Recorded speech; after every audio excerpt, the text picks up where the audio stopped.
All right, so think back to when you were 7 years old. Do you remember what summer vacation felt like? When the final school bell rang in June, the months stretching out ahead of you felt like an entire lifetime. A single July afternoon felt endless. You could build a fort, learn to ride a bike, scrape your knee, invent a new game, and somehow the sun would still be high in the sky. Now, think about the last year of your life. Did it feel like a year? Or did it feel like you blinked on New Year's Day and suddenly you were buying a Halloween pumpkin, wondering where the time went? We all feel it.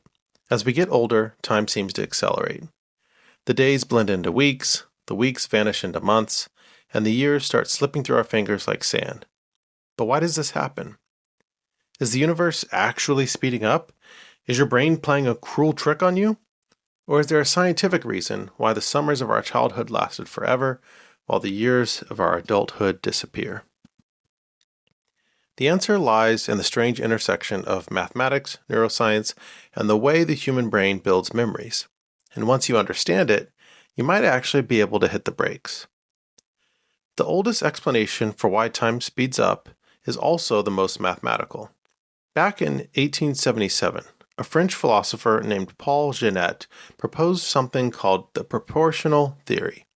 Janet argued that our perception of time is entirely relative to the amount of time we've already been alive. Think about it like this. When you are 5 years old, a single year represents 20% of your entire existence. That is a massive chunk of your life. But when you're 50 years old, a single year is just 2% of your life. As you age, every new year becomes a smaller and smaller fraction of your total timeline. Your brain naturally perceives that smaller fraction as passing more quickly. It's a neat, elegant theory, and famous thinkers from William James to Vladimir Nabokov supported it. But modern psychologists like Claudia Hammond point out a major flaw in the proportional theory. It doesn't explain how we experience time in the moment. If time is purely proportional, a boring Tuesday at the office for a 40-year-old should flash by in an instant. But we all know that a boring Tuesday can still drag on forever. So if it's not just math, what is actually happening in our heads? To answer that, we have to look at how the brain processes information. When you're a child, the world is overwhelming. It's a barrage of novelty. You're constantly encountering things you haven't seen before.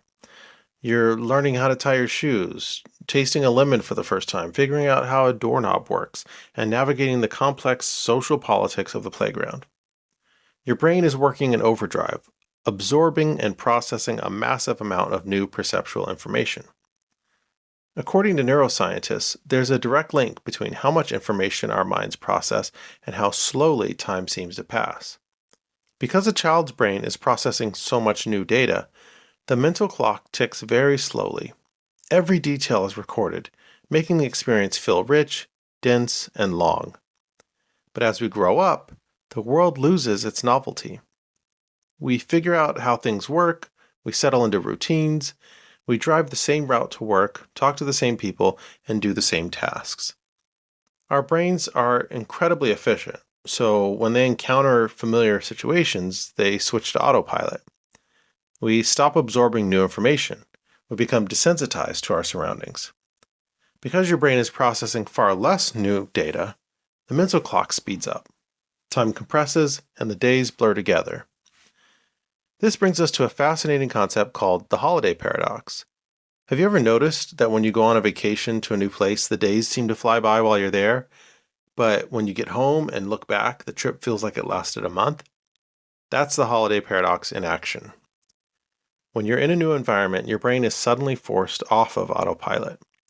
It has to process the new sights, the strange streets, the unfamiliar food. It records a dense cluster of new memories. So when you look back, your brain uses the sheer volume of those new memories to judge how much time has passed. More memories equal more time.